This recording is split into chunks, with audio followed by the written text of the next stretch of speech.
দেখেছেন না এটিএম আজহারের জন্য বাংলাদেশে ইতিহাস সৃষ্টি করে ফেলেছে। একটা নিরপরাধ মানুষকে তারা আটক করে রেখেছে আজ 13 বছর। এই জন্য বাংলাদেশে কি অবস্থা তৈরি হয়েছে। অথচ এত বড় নামি দামি এত বড় আপা পালিয়ে গেল, একটা লোক রাস্তায় নামলো না। ভালোবাসা তৈরি করে দেয় কে? এটা তো আর জোর করে পাওয়া যায় না, এটা তৈরি করে দেয় আল্লাহ নিজে। আগামী 25 তারিখে, আজকে তো 21, 25 তারিখে প্রধান উপদেষ্টা ডক্টর মোহাম্মদ ইউনূসের বাসভবন ঘেরাও করতে যাবে। যদি আজহারুল ইসলামকে মুক্তি দেওয়া না হয় এই নির্দোষ মানুষকে, আরে ভাই অবৈধ সরকার ছিল, অবৈধ রায় ছিল, আপনি বিনা অপরাধী মানুষকে আর কতদিন রাখবেন? আস্তে আস্তে রাজনৈতিক যত জাতীয় নেতা সবই তো ছাড়া পড়ে গেছে। লুৎফুজ্জামান বাবর সাহেব 17 বছর পরে যদি বের হতে পারে, এটিএম আজহার কেন 13 বছর পরে বের হতে পারবে না? মামলা তো তার একই, রায়ও একই, এক কথা বলে না কেন? তাহলে লুৎফুজ্জামান বাবরের বিরুদ্ধে রায় ছিল যা, সাক্ষী ছিল যা, তার চাইতে 100 গুণ নরমাল সাক্ষী। এটিএম আজহারের বিরুদ্ধে সাক্ষী দিয়েছে 6 মাইল দূর থেকে দেখি, কেউ দেখেছে 3 মাইল, কেউ দেখেছে 1.5 মাইল। এই 3টা সাক্ষী এত দূর থেকে দেখা যায়? ওদের পাওয়ার কি চোখে যে 6 মাইল দূর থেকেও দেখতে পাচ্ছে যে উনি ধর্ষণ করছে?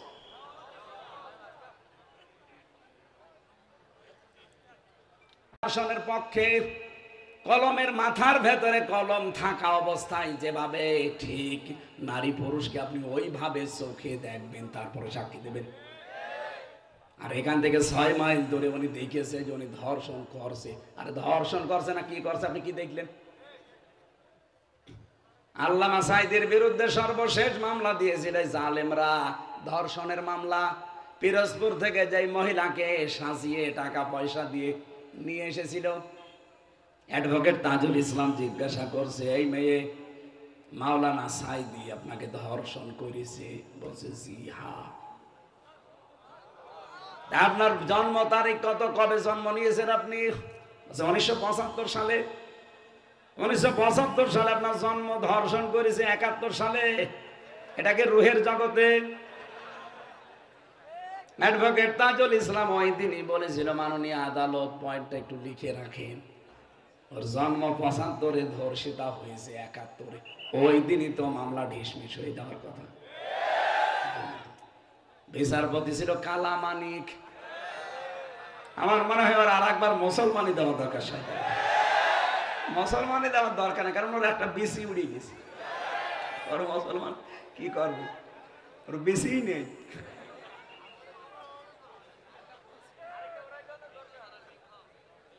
আমি এবার একটা হাদিস বলছি, আছেন আপনারা? হযরতে আবু যর রাদিয়াল্লাহু তাআলা আনহু বলেন, আমার বন্ধু মুহাম্মদুর রাসূলুল্লাহ সাল্লাল্লাহু আলাইহি ওয়াসাল্লাম আমাকে 7টা কাজের আদেশ দিয়েছেন। নবীজি কি শুধু আবু যরকে দিয়েছেন? আমরাও আছি। বলেন বলেন। 1 নম্বরে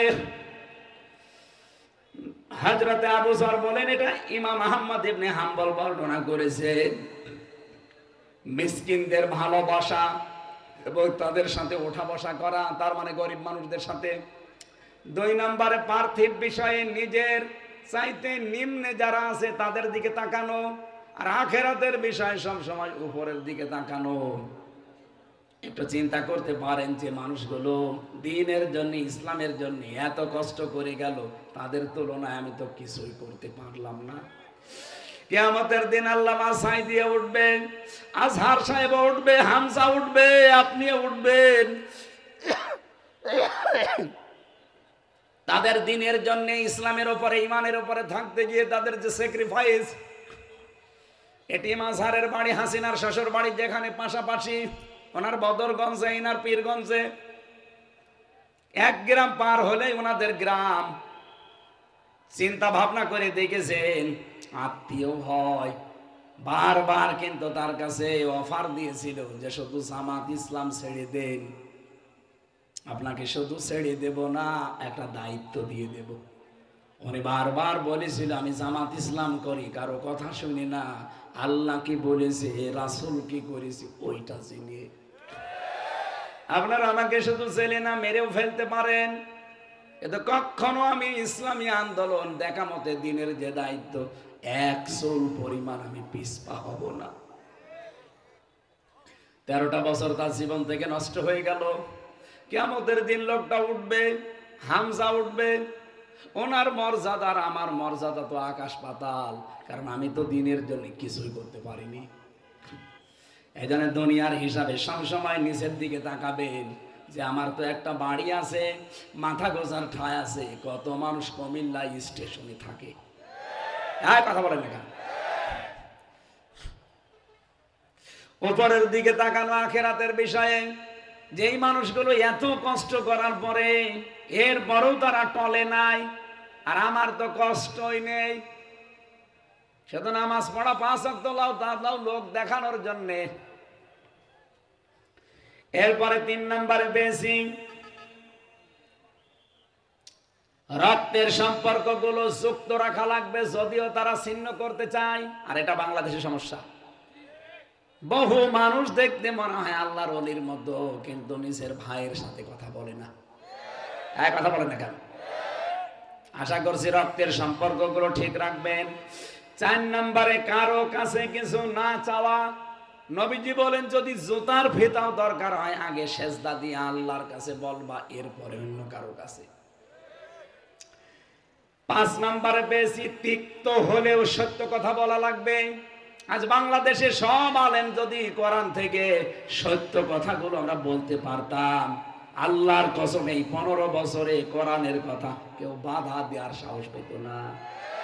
আমরা বলতে চাই না। বাবা শাহজালাল দিনকাল ভালো না। আরে দিনকাল কি 1400 বছর আগে ভালো ছিল? ওই সময় তো আরো খারাপ ছিল।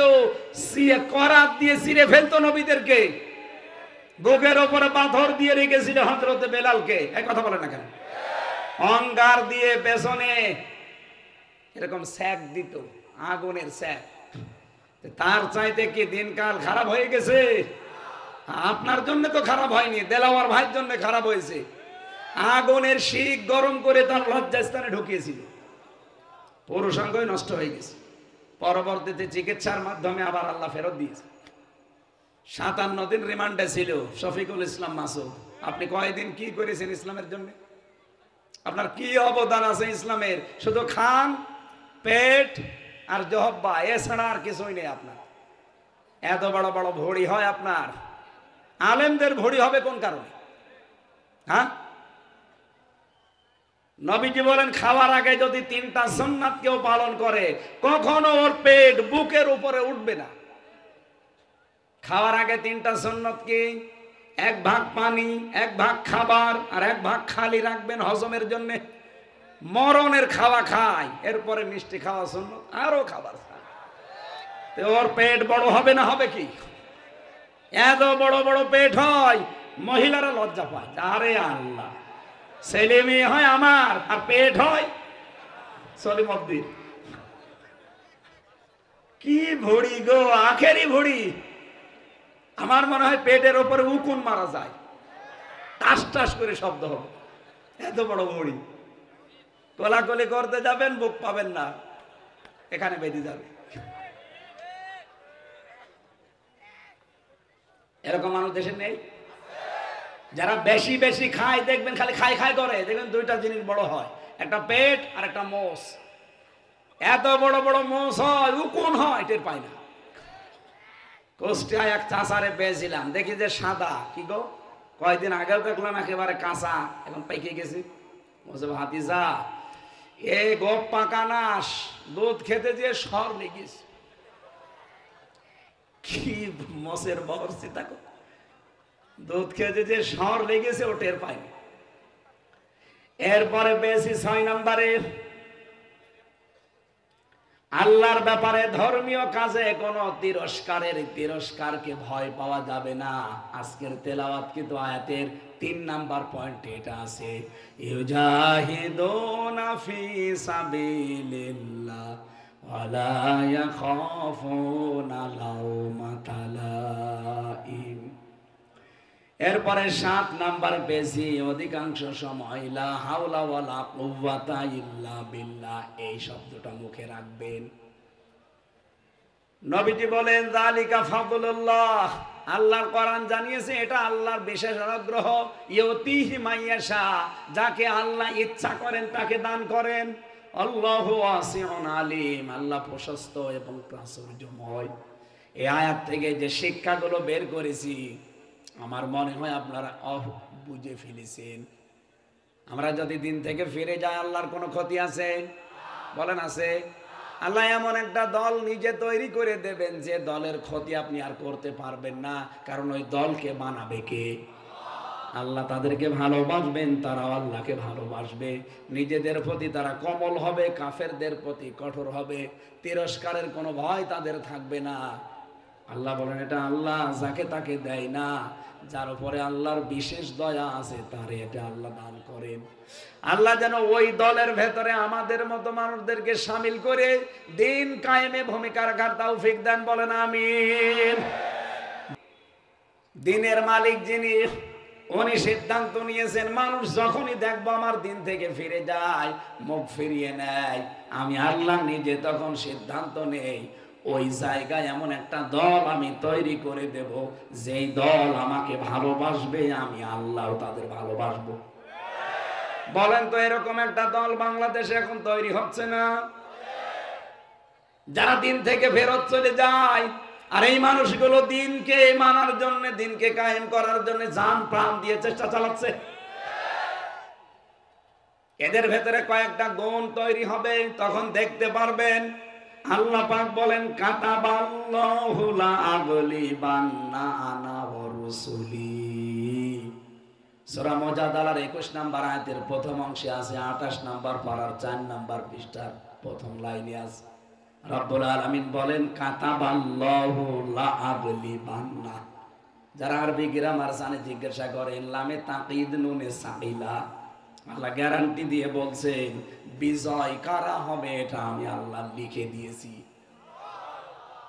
আল্লাহর লিখিত কোন জিনিস খণ্ডন হওয়া সম্ভব? বলেন বলেন। আল্লাহ বলেন আমি লিখে দিয়েছি যে বিজয় হবে আমি আল্লাহ এবং আমার রাসূল। সুতরাং আল্লাহ রাসূলের পথে যারা আছে তারা বিজয়ী হবে। এ পথ থেকে যারা দূরে চলে যাবে, চর্ম চোখে ওরা মনে করবে আমরা মনে হয় সামনে যাচ্ছে, কিন্তু বিজয় আপনাকে আল্লাহ দেবে না। যদি আল্লাহ আপনাকে বিজয় দিয়ে দেয় তাহলে কোরআন শরীফ মিথ্যা হয়ে যাবে। কি কথা বলে না কেন? এরপরে আল্লাহ দুইটা গুরুত্বপূর্ণ নাম নিয়েছেন, ইন্নাল্লাহা কাবিয়্যুন আজিজ। কত শক্ত নাম, কাবিয়্যুন আজিজ। আল্লাহ পাক বিজয়ী হওয়ার ঘোষণা দিয়ে এই নামগুলো মানুষকে জানালেন। আজিজ মানে আমাকে কখনোই দুর্বল করা সম্ভব না। যতই ষড়যন্ত্র হোক, কাবিয়্যুন আমি শক্তিশালী, আমার শক্তির সামনে সব তুচ্ছ হয়ে যাবে। আমরা কোরআনে কারিমের এই আয়াতকে বিশ্বাস করি 98 ভাগ। বলেন বলেন, আরো জোরে বলেন কত ভাগ? সুতরাং সামনে বিজয় ইসলামের হবে। আল্লাহ পাক তার এমন একটা দল এই দেশে তৈরি করতে যাচ্ছেন, যেই দলকে আল্লাহ নিজে ভালোবাসেন এবং যেই দল আল্লাহকে ভালোবাসে। আল্লাহ কেন এই সিদ্ধান্ত নিতে চান? মাইয়ার দাদ্দা মিনকুম আন দীনিহি, কারণ মানুষ আল্লাহ দেখে যে ফিরে যাচ্ছে আমার দিন থেকে।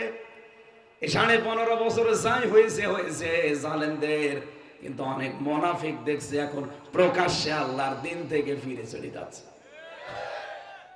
লাল কোরআনের আলো ঘরে ঘরে জালো, এটা নাকি দলীয় স্লোগান, অথচ এটা কোরআনের স্লোগান। এই কথা বললেন না? এটাকে আমি বানালাম।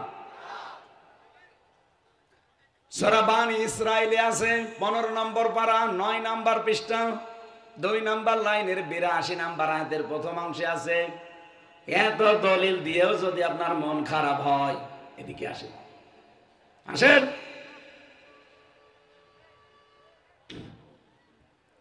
রব্বুল আলামিন বলেন অনুনাজ্জিলু মিনাল কুরআনি মা হুয়া শিফাউন ওয়া রাহমাতুল লিল মুমিনিন। এই কোরআন নাযিল করার ধারাবাহিকতায় এমন এমন বিধান আমি আল্লাহ দিয়েছি যা মুমিনদের জন্য রোগ মুক্তির কারণ। ওয়ালা ইয়াজিদুজ জালিমিনা ইল্লা খাসারা, কিন্তু জালেম যারা তাদের কোনো উপকার নেই, দিন যত যাবে তাদের ক্ষতি বৃদ্ধি হতেই থাকবে।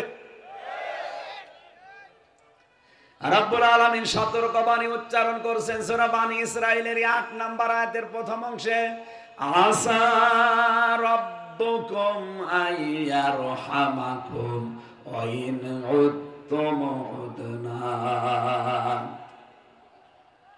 যদি আমি দেখি, আশা করা যায় তোমাদের উপরে আমার রহমত, আমার বরকত, আমার রহমত নাযিল হবে। কিন্তু যদি দেখি তোমরাও ওদের মতো আচরণ করছো, আমি আল্লাহ কিন্তু তোমাদের উপরে ওই রকম আচরণ করব। আমার তো মনে হচ্ছে আয়াতটা আগস্টের ৫ তারিখের আগে ফের নাযিল হয়েছে। আপনি দেখেন, আল্লাহ বলেন তোমাদের উপরে সম্ভবত আমার রহমত নাযিল হবে। আসা রব্বুকুম, সম্ভবত তোমাদের রব, আইয়ারহামাকুম, তোমাদের উপরে রহমত নাযিল করবেন। ওয়াইন উদতুম উদনা, যদি তোমরা ওদের মতো আচরণ করো, আমি আল্লাহ কিন্তু আমার আচরণ যা করেছিলাম ওদের সাথে তোমাদের সাথে তাই করব। এক কথা বলেন না কেন? আপনি তো দিন পেয়ে গেছেন মনে হচ্ছে। একটু খেয়াল করেন না আয়াতগুলো?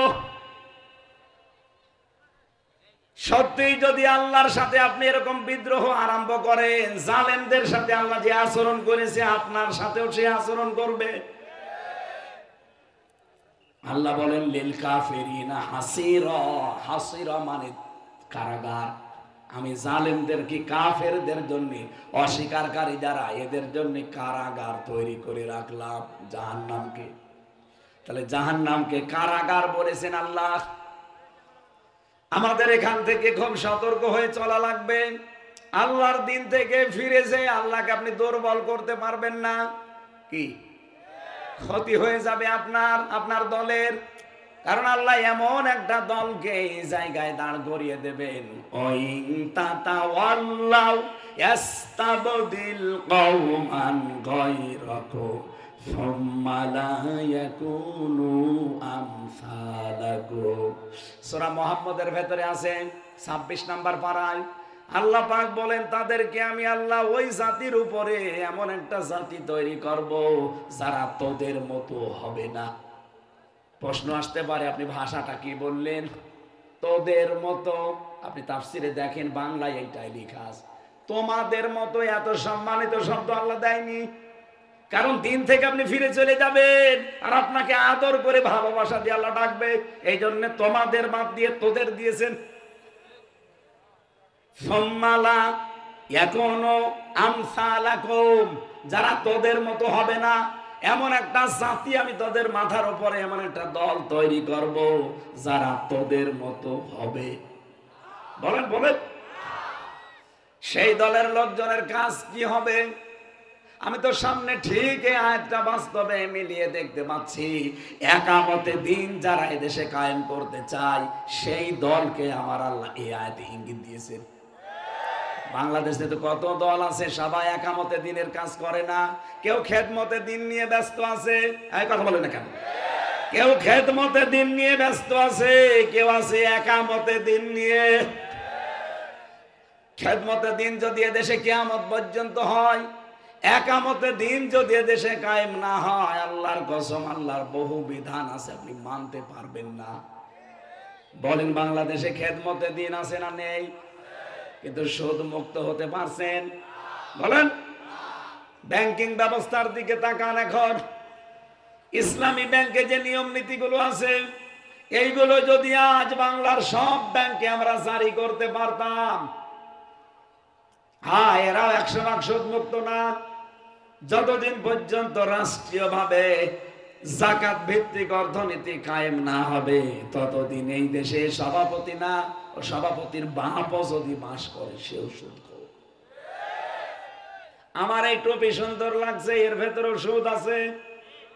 প্রশ্ন আসতে পারে, তাহলে আপনার ওয়াজ শুনে আর করবো কি? আপনি তো সুদখোর।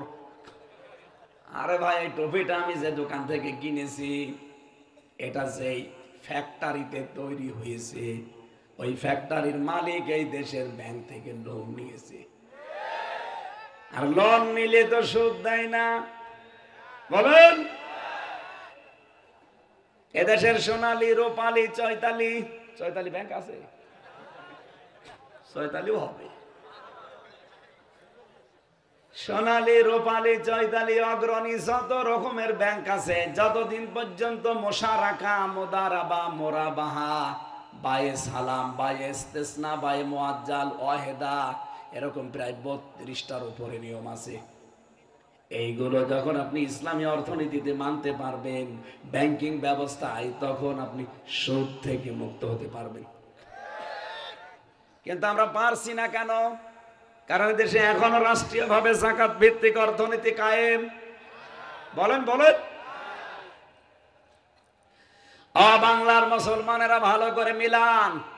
আল্লাহ যেহেতু একটা দল তৈরি করবে, নিজে বলছেন, যখন আল্লাহর বান্দারা দিন থেকে ফিরে চলে যাবে। আজ কত মানুষ ইসলামের নাম নিয়ে আল্লাহর বান্দাদেরকে দিন থেকে সরিয়ে নিচ্ছে। আমি চ্যালেঞ্জ দিয়ে বলতে পারি, এদেশের হাজারো পীর এই ধান্দায় লেগে আছে।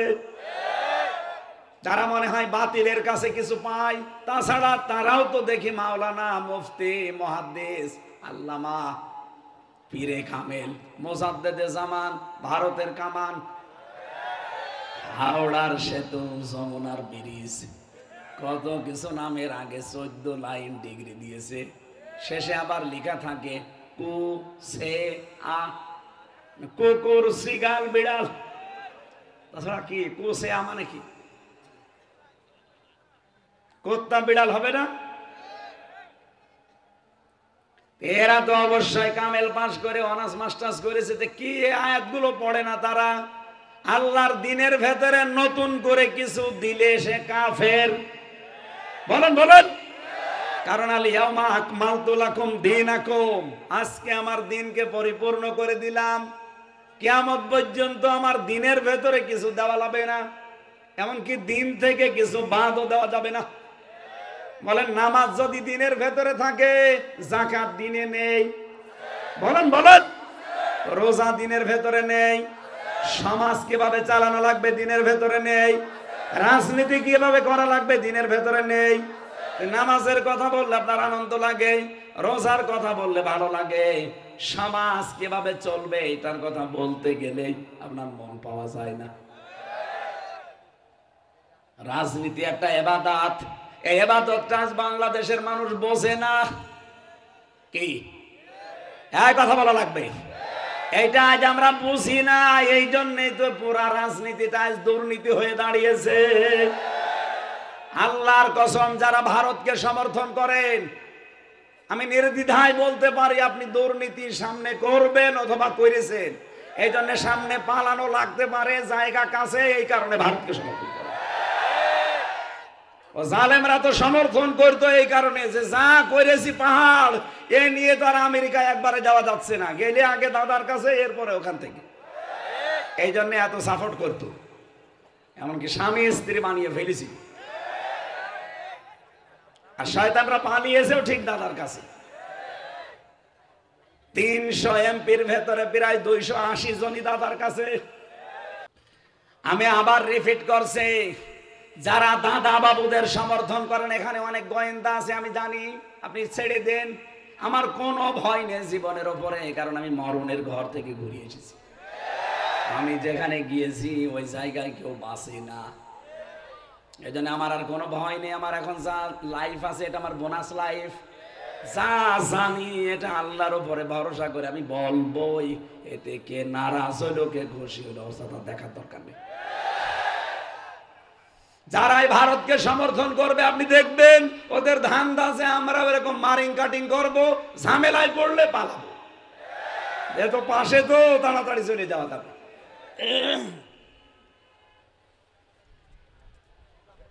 আল্লাহ রাব্বুল আলামিন বলেন, যাদেরকে আমি তৈরি করব তাদের কয়েকটা গুণ পাবে তোমরা। কয়টা? কমপক্ষে 3টা গুণ তাদের ভেতরে পাওয়া যাবে। আদিল্লাতিনা আলাল মুমিনিনা আইজ্জাতিনা আলাল কাফিরিন রব্বুল আলামিন বলেন ওই মানুষগুলোর প্রথম নাম্বারে গুণ হবে, হে নবী, তারা নিজেদের প্রতি রহম দিল হবে আর কাফেরদের প্রতি কঠোর হবে। আপনি বাংলাদেশে দেখেন একামতে দিনের দায়িত্ব যারা পালন করে, অনেকের প্রশ্ন আসতে পারে শুধু ওই দিকে টানেন। আরে ভাই, আল্লাহর কসম, এই কোরআন মাথায় নিয়ে বলতে পারে, আমি টানা টানি না, কোরআনের সাথে মেলে, এই জন্য বলছি। আজ এই দেশে কত দল সভাপতি না দিলে মারামারি করে, আর এই দলের সভাপতির দায়িত্ব দিলে কান্নাকাটি করে। আমি বেশি বললাম? দায়িত্ব দিতে গেলে কান্নাকাটি করে নিতে চাই না, বলে না এত বড় দায়িত্ব আমি পালন করতে পারবো না। আর এমনও দল দেখতে পায় সভাপতি না দিলেও কোপ মারে। রব্বুল আলামিন বলেন প্রথম নাম্বারে তাদের গুণ পাবে নিজেদের ভেতরে খুব রহম দিল, তারা কমল হৃদয়ের। এই দেশে একামতে দিনের দায়িত্বে যারা আছে, ওরা বাড়ি চট্টগ্রাম, একজনের বাড়ি খুলনা, 600 কিলোমিটার দূর। এরপরেও দেখবেন আপন ভাইয়ের চাইতেও মহব্বত বেশি, শুধু দিনের কারণে। আর নিজের আপন ভাই ইসলাম মানে না, দিন থেকে ফিরে গেছে, ও ভাইকে জানের শত্রু মনে করে। কারণ আদিল্লাতিনা আলাল মুমিনিন, মুমিনদের উপরে তারা রহম দিল হবে, আর ইজ্জাতিনা আলাল কাফিরিন, কাফেরদের প্রতি হবে কড়া, ভয়ঙ্কর। বিশ্বনবীর উম্মত যারা হবে তাদের গণাগুণ পেয়েছি সূরা ফাতিহার ভেতরে। মুহাম্মাদুর রাসূলুল্লাহ ওয়াল্লাযীনা মাআহু আশিদ্দাউ আলাল কুফফারি রুহামাউ বাইনাহুম। আল্লাহ পাক বলেন মুহাম্মদ সাল্লাল্লাহু আলাইহি সাল্লাম আল্লাহর রাসূল, তার সাথে যারা থাকবে তার সঙ্গে তাদের কয়েকটা গুণ আপনি দেখতে পাবেন। আশিদ্দাউ আলাল কুফফার, তারা কাফেরদের প্রতি কঠোর হবে। কাফেরদের প্রতি কঠোর হওয়া মানে কাফেরদের আচরণ, কাফেরদের দিবস, কাফেরদের নিয়ে আসা যত অনুষ্ঠান, সবগুলোর প্রতি কড়া হওয়া লাগবে। এ বাংলাদেশে কোনো কাফেরের তৈরি করা কোনো অনুষ্ঠান আমরা পালন করব? এই যে ফেব্রুয়ারি মাসের 14 তারিখে যেটা গেছে, এটা কাফেরদের তৈরি করা, ইংল্যান্ড থেকে নিয়ে আসা, খ্রিস্টানদের বিশ্ব ভালোবাসা না, বিশ্ব বেহায়া দিবস। এটা মুসলমানের ছেলে মেয়েরা আগামী থেকে আর পালন করবে, আরো জোরে বলেন করবে। পৃথিবীতে মুসলমানদের দিবস হবে দুইটা, ঈদুল আজহা, ঈদুল ফিতর, এর বাইরে কোনো দিবস নেই। কত মানুষ আজ দিবস বানায়, জেল খাটা দিবস, প্রত্যাবর্তন দিবস, বিয়ে করা দিবস। আরে ভাই, বিয়ে করা দিবস যদি পালন করা লাগে, কেউ তো বিয়ে করে 4টা, বছরে তো 4 দিন শুধু বিয়েই যাবে। এত দিবসই আপনি পাবেন কোথায় শেষে? আমার কুষ্টিয়ার একজন বিয়ে করেছে 9টা, একসাথে 7টা বউ। বলে মাশাআল্লাহ, ওরে জবাই করা দরকার, শয়তান আল্লাহর বিধান পুরাটা উল্টিয়ে ফেলেছে। রবজল নাকি নাম জানো শয়তানের, ধরা পড়েছে কয়দিন আগে। আমার মনে হয় বাটাম দেওয়া দরকার। মানুষ একটাই পারি না আমরা, আরো কয়টা? আবার মেয়েগুলো কিরকম যে এর মতো মানুষের সাথে থাকে, কিছু মানুষের রুচি নেই, আসে না। কুমিল্লাবাসী আজকে থেকে এই গুণ অর্জন করে ওই দলের ভেতরে আমাদেরকে আল্লাহ যেন শামিল করে। আজ নিজেদের প্রতি স্নেহশীল, মায়াশীল, মহব্বতশীল, কমল হৃদয়ের হওয়া লাগবে। আর কাফেরদের যত অনুষ্ঠান সামনে আসবে, তারা সামনে পড়লেই ওদের উপরে কড়া হওয়া লাগবে। যাদের ভেতরে এই গুণগুলো আছে আপনি দেখেন এদেশে পাবেন। রব্বুল আলামিন বলেন কমপক্ষে 3টা গুণ তো তাদের ভেতরে পাওয়া যাবে। কয়টা? আরো জোরে বলেন। এই আয়াতের পরের আয়াতের শেষের দিকে পাবেন আল্লাযীনা ইউকিমুনাস সালাতা ওয়া ইউতুনাজ যাকাতা ওয়া হুম রাকিউন। এই মানুষগুলোর প্রথম কাজ, তারা নামাজ কায়েমের আন্দোলন করবে। আরে ভাই, এখানে ফাসাল্লি লিরাব্বিকা নেই যে নামাজ পড়বে তার রবের জন্য না, আল্লাযীনা ইয়াকিমুনাস সালাত, যারা নামাজ কায়েম করবে। আর কায়েম করা এটা ব্যক্তির না, এটা কায়েম করা রাষ্ট্রের দায়িত্ব।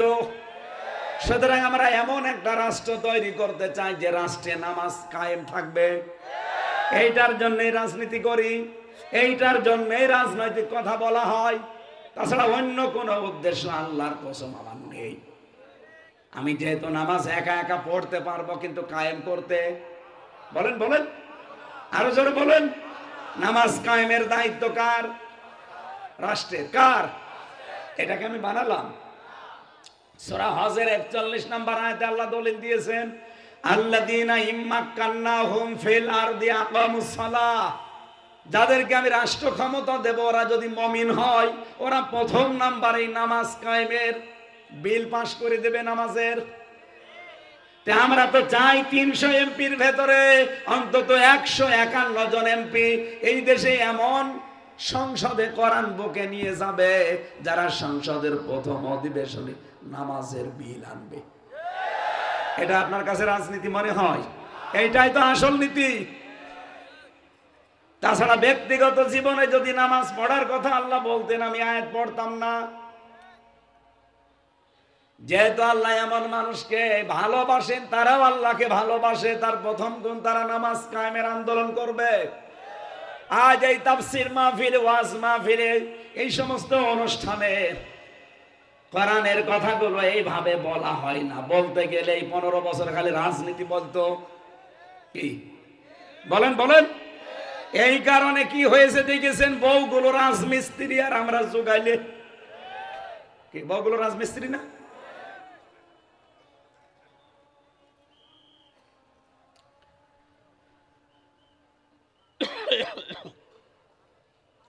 আমার ভাইরা, 2 নম্বরে যাকাত ভিত্তিক অর্থনীতি কায়েম করা, এইটাও দায়িত্ব ব্যক্তির না, কার? রাষ্ট্রের কথা যে বলি এমনি বলি না, এই কারণে বলি। 3 নম্বরে অহুম রাকিউন, তারা রুকুকারীদের সাথে রুকু করবে, তার মানে জামাতবদ্ধ হয়ে নামাজ পড়বে। আমি এটা মাথায় নিয়ে এখন বলতে পারবো, বাংলাদেশে একটাই দল আছে যেই দলে নামাজ আপনি একা পড়েন না, জামাতে পড়েন, ওইটা আবার লিখে রাখা লাগে। হ্যাঁ, কথা বলেন না কেন? আপনি বাংলাদেশে 72টার উপরে দল, একটা দল দেখান যাদের কর্মসূচিতে এটা আসে যে নামাজ একা পড়েন না জামাতে পড়েন, ওটা আবার লিখে রাখা, সকালবেলা আবার দেখানো লাগে। দেখান, আমি সেই দলে যাব।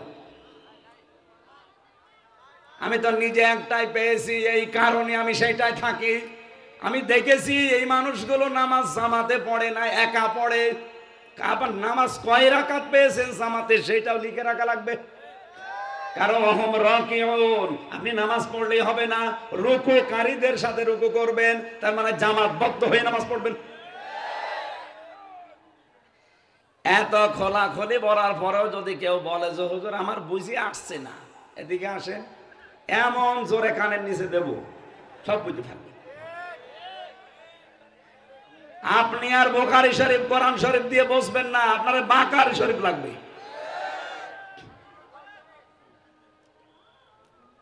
সঠিক কথাগুলো মানুষ তুলে ধরতে চায় না। আয়াত পড়ে একরকম, ব্যাখ্যায় চলে যায় আর একদিকে।